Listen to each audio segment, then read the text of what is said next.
माऊलींच्या नगरीमध्ये आलेला आहात, काय माऊलींना तुम्ही प्रार्थना करणार आहात, आशीर्वाद काय घेणार आहात? आता करणार आहे, आरतीचा वेळ होता म्हणून थांबलो थोडा वेळ. आम्ही करणार आहे की सरकारला पहिल्यांदा एकदा सद्बुद्धी दिली, आता पुन्हा एकदा अंमलबजावणीसाठी द्या. कायदा तर गोरगरीब मराठ्यांसाठी सगळ्या सोयऱ्यांचा येतोय, एकदा अंमलबजावणी झाली बस मराठ्यांच्या आयुष्याचं कल्याण झालं.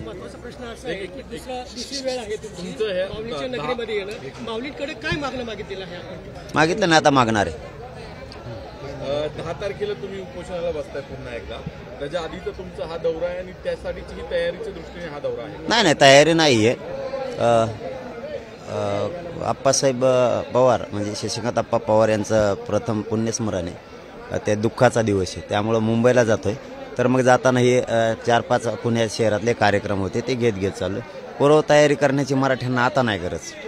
दादा, एकंदर मुंबईत जाऊन बैठक देखील घेणार आहात, वकिलांसोबत चर्चा देखील करणार आहात, कुठेही बैठक असणार आहे, किती वकील असणार आहेत, याच्यामध्ये काय नेमकी चर्चा करणार? ठिकाण नाही कळलं मला आणखी. त्यांचं पण तशाच 7 बैठका आहेत, आयोजकासह संयोजकाच्या, स्वयंसेवकांच्या, वकील बांधवांच्या हायकोर्टातल्या, आणि कार्यक्रम पण तो पुण्यस्मरणाचा आहे. असे एकूण 7 बैठका दिवसभरात. यामध्ये काय चर्चा करणार आहात? नाही, ते उद्या सांगतो तुम्हाला, आज अगोदरच सांगून बरोबर नाही. उद्याच्याला सविस्तर सांगतो. आणि तुम्हाला काय लपून ठेवत नाही मी पहिल्यापासूनच, आजच नाही, 5 महिन्यात मीडियाच्या बांधवांना काहीच लपून ठेवलेलं. वकिलांसोबत तुम्ही बैठक घेताय, त्यामध्ये सगळे सोयरे या विषयावरती काही चर्चा होण्याची शक्यता आहे का? वकिलांबरोबर याविषयी काही बोलणार आहात का? राज्य सरकारने एकंदरीत तुम्हाला गेल्या काही दिवसांमध्ये जी आश्वासनं दिली ती पाळली नाही असंही एकंदरीत बोललं जाते, त्यामुळे तुम्ही परत पुन्हा एकदा उपोषणाला बसलाय असंही बोललं जाते. त्यामुळे या विषयांवरती वकिलांबरोबर चर्चा करणार आहात? सगळ्या सोयऱ्यांबद्दलची एका विषयावर चर्चा होऊन आणखीन 4-5 विषय त्या विषयावर सुद्धा होणार आहे. पण ते काय होणार आहे मात्र उद्या स्पष्ट करतो.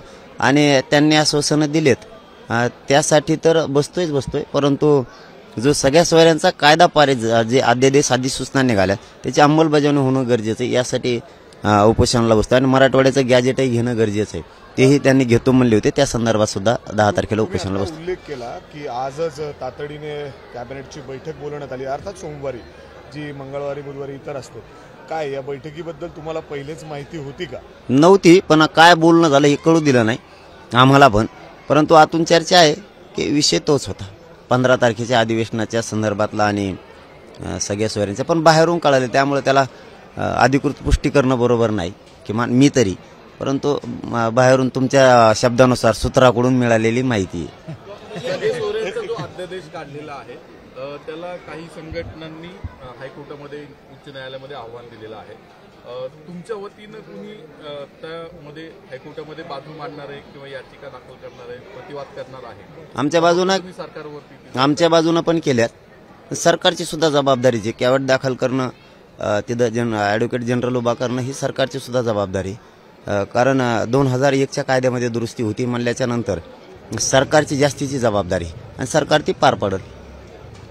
आता 16 तारखेची मुदत दिलेली आहे, 16 तारखेचा अध्यादेश तुमच्याच हातात दिलेला होता सरकारने, तरी पण तुम्ही 10 तारखेला उपोषण सुरू करताय, काय कारण आहे त्यामध्ये? एखाद्या कायद्यात जर दुरुस्ती करायची असली किंवा नवीन कायद्याचा जर शासन निर्णय करायचा असला तर हे 2 फरक वेगळे आहेत. त्यामुळे तुम्हाला 2001च्या कायद्यात दुरुस्ती करायची, तुम्हाला 10 तारखेपासूनच ती प्रक्रिया सुरू करावी लागणार आहे. म्हणून आम्ही अगोदरच सावध झालो, कारण आम्ही विश्वासावर कधीच आंदोलन केलं नाही 5 महिन्यात आणि करणार पण नाही. बेसावध राहायचं नाही म्हणून हे उपोषण सुरू आहे. पण 6 दिवसांचा अवधी आहे, तुम्ही 16 तारखेनंतर पण काही 2-4 दिवस थांबणं तुम्ही अपेक्षित होतं, तर तुम्ही खूप आधी उपोषण सुरू करताय असं वाटत नाही का? सरकार 10 पासून जी तयारी सुरू व्हायला पाहिजे होती ती काय तयारी आहे? काय नाही, मग आता आम्ही अधिवेशन होऊन गेलं, उपोषण करून काय करावं? कारण पुन्हा विशेष अधिवेशन बोलवणं ही साधी सोपी गोष्ट नाही आहे ना, प्रक्रिया सुद्धा त्याच्यात करण्याची. 15ला अधिवेशन आहे, नंतर बसवणं म्हणजे माहीत असून सुद्धा समाजाला फसवणं असं होतंय. त्यामुळे नंतर बसून काय करू, अगोदरच त्याची अंमलबजावणी झाली पाहिजे. गॅजेट घ्यायचे हैदराबाद संस्थांचं, बॉम्बे गव्हर्नमेंटचं, सातारा संस्थांचं, तर ते शिंदे समितीकडे येणं आवश्यक आहे अगोदर. कारण पहिले ते शासक होते, आता हे शासक आहेत. कारण त्याला शासकीय दर्जा द्यायचा असेल तर ते समितीकडे जाणं गरजेचं आहे. त्यामुळे ही प्रक्रिया 10 पासूनच त्यांना करणं गरजेचं आहे. आमच्यासाठी समाजाला जर खरंच मोठं करायचं, न्याय द्यायचा, तर आमच्यासाठी सुद्धा 10 तारीख योग्य आहे. मुख्यमंत्री सीमेवर आले, तुम्हाला त्या ठिकाणी जेवून पत्र दिलं, तुमच्याशी बोलले, भाषण सुद्धा दिलं, तरी तुम्हाला विश्वास नाही का मुख्यमंत्र्यांवर? आता देतीलच ते तुम्हाला या, म्हणजे त्यांनी सांगितलं होतं की हे विशेष अधिवेशन त्यासाठीच बोलवण्यात आले. पण प्रक्रिया जी सुरू व्हायला पाहिजे होती ती दिसत नाही. शिंदे समिती काय करते 23 डिसेंबरपासून माहीत नाही. केशेच्या बाबतचा विषय काय झाला अंतरवलीसह महाराष्ट्रातला माहीत नाही. ओबीसीच्या सवलतीचा अध्यादेश काढलाय, त्या दिवशी शासन निर्णय केलाय, परंतु अंमलबजावणीसाठी खाली शिक्षण विभागाला पाठवलंय का माहीत नाही. मग ह्या ज्या प्रक्रियात एकूण तुम्ही मागासवर्ग आयोगाचा 2 तारखेला अहवाल आलाय तुमच्याकडं, तुम्ही तो सादर करायला लावलाय, तो सरकारनं स्वीकारलाय का, न्यायालयासमोर मांडलाय का, पुढची तारीख दिली का, याबद्दल माहिती नाहीये.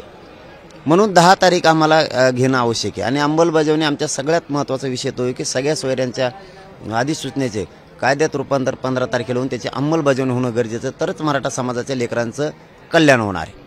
अल्टिमेटम तुम्ही दिलेलं आहे मुख्यमंत्र्यांशी, मुख्यमंत्री कार्यालयातून कोणी तुमच्याशी संपर्क साधताय का?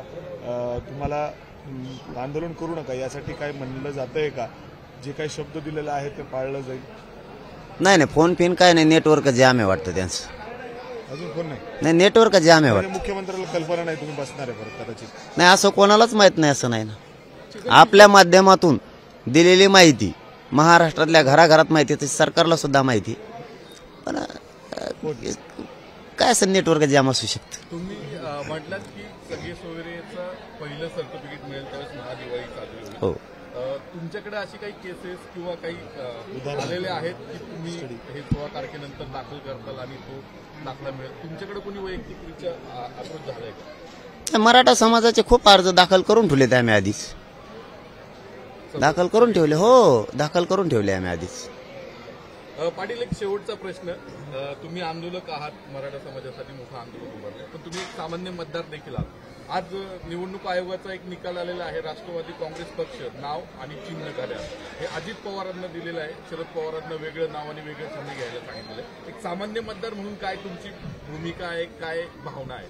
नाही, ते राजकारणाच्या विषयात मी जात नाही, मला कळत नाही, त्या जत्रात नकोच आम्हाला. मतदार पण आहात तुम्ही? नाही, मतदार जरी असलो तरी ते वेळेवरचा विषय. आज एक ज्वलंत मराठा समाजाच्या गोरगरिबांच्या लेकराचा प्रश्न आहे आणि त्या राजकारणातले आपल्याला काही ते आडी कळत नाही. त्या डावं टाकायला लागते, जणू खाऊ घालावं लागतं लय लोकाला, असं म्हणते. त्यामुळे ते आपलं ते लफडं जमायचं नाही. आपलं सामाजिक कार्य, त्याच्यातून आपण समाजाचं कल्याण कसं करता येईल याच्यासाठी आपण मरमर करायला जितकी करता येईल चिकाटीनं तितकी करायची. आपल्या जीवाची बाजी लावायची, गोरगरिबाला न्याय द्यायचा. फक्त जातीवाद होऊ द्यायचा नाही. या दोन्ही कसरती आम्हालाच मराठ्यांनाच, म्हणजे आंदोलक म्हणून आम्हालाच करायच्यात. ओबीसी बांधवात आणि मराठा बांधवात वाद नाही झाले पाहिजे, ही कसरत आमचीच आहे. आणि गोरगरिबांना जीवाची बाजी लावून न्याय मिळाला पाहिजे, ही पण कसरत आमचीच आहे. कोणी काही का करेना, किती का वाद लावेना, कोणी कोणाच्या का हजामती करा म्हणणार, पण आम्ही मात्र आमच्यात वाद नाही होऊ देणार. आम्ही प्रेमानं दोघं राहणार. एकेका छगन म्हणतात की 12 बंदूकदार माझ्यासोबत आहे, मात्र तुम्हाला त्यांनी आवाहन केलं की जरांगे पाटलांनी ग्रामपंचायत निवडणूक लढून दाखवलं. त्याला सांगितलं, बाबा मी तुम्हाला नको नादी लागू आणखीन तरी.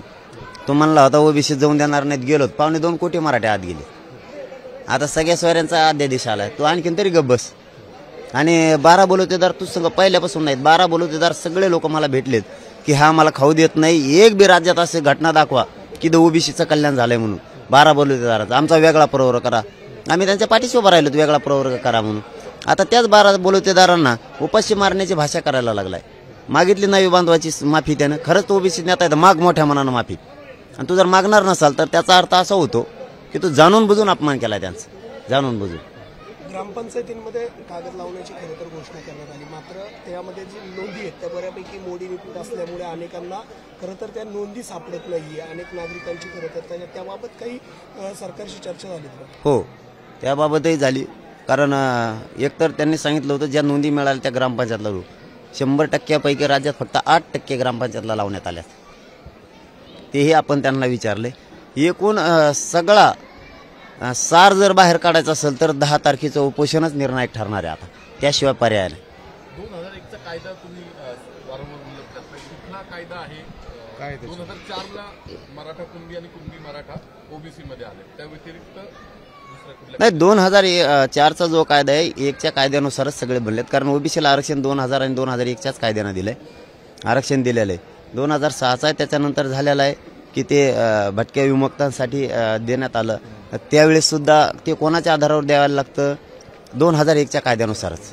मग आता तुम्हाला 1च्या नुसार जर आता ह्या कायद्यात दुरुस्ती करायची, एवढा मोठा शब्द त्याच्यामध्ये टाकायचा आहे, तुम्हाला सगळे सोयऱ्यांचा शासन निर्णय जर असता तर हे नवीन विषय नाहीये, ओबीसी आरक्षणातला विषय, म्हणून ते 2001च्या कायद्याजवळच विषय जातोय. आणि खरे पोटदुखी त्याची तीच होती की हे इथं येऊ नये, याचा शासन निर्णय व्हावा. कारण शासन निर्णय झाला असता तर तो चॅलेंज होऊन ताबडतोब उडाला असता, हे आम्हाला माहीत होतं. म्हणून अधिसूचना राजपत्रित निघणंच आवश्यक होतं. आता मराठी ओबीसी आरक्षणात गेले. चलो, धन्यवाद. आता तरी जर फोनवरून तुमच्याशी संवाद साधला, बोलले आणि विश्वास दिला तर तुम्ही उपोषण मागं घ्याल का तुमचं 10? नाही, अंमलबजावणीच पाहिजे. आता अंमलबजावणीशिवाय, कारण गोरगरिबांच्या लेकराचा प्रश्न आहे. आता भरत्याजवळ आल्यात, ॲडमिशन सुरू पुन्हा एकदा व्हायला लागलेत. इथं गोरगरिबांच्या मराठ्यांचाच प्रश्न नाही येत. आता याच्या पलीकडे सांगायचं नव्हतं तरी तो अध्यादेश अधिसूचना काढताना त्याच्यात ओबीसी बांधवांचा सुद्धा फायदा आहे. त्यांच्या सुद्धा सगळ्या सोयऱ्यांना मिळणार आहे, ज्यांना आरक्षण मिळालं नाही त्यांना. आमच्या मनात जर त्याच्यासारखं पाप असतं तर आम्ही म्हणलं सुद्धा आंदोलन आम्ही केलं, चल उडी होई, यांचं टाकायचं काय संबंध आहे, फक्त मराठ्यांसाठीच पाहिजे. आम्ही म्हणलं त्याच्यासाठी गोरगरीब ओबीसीचं वाटलं नाही होऊ द्यायचं. त्यांच्या सगळ्या सोयऱ्याला नसेल ना, घ्या त्यांचे हे नावं, तुम्ही अधिसूचना वाचून बघा. त्याच्यामुळे आमच्या लेकरांचं कल्याण, त्याच्यात ओबीसी बांधवांचं असो किंवा मराठ्यांचं असो, त्याच्यात आम्हाला त्याची अंमलबजावणी पाहिजे. आता फोनचा खेळ संपला. ठाम म्हणजे बदलतच नाही. मी सांगितलं होतं मुंबईला आम्ही शांततेत जाणार, शांततेत येताना आरक्षण घेऊन येणार. आरक्षण म्हणजे काय ते गमिल्यात ठेवलेलं नव्हतं, गुन्हे ते घेऊन यायचं. कायद्याचं राज्य कायद्या बनवणं गरजेचं होतं, ते घेऊन आलो होतं आम्ही. आता अंमलबजावणीशिवाय हटू शकत नाही.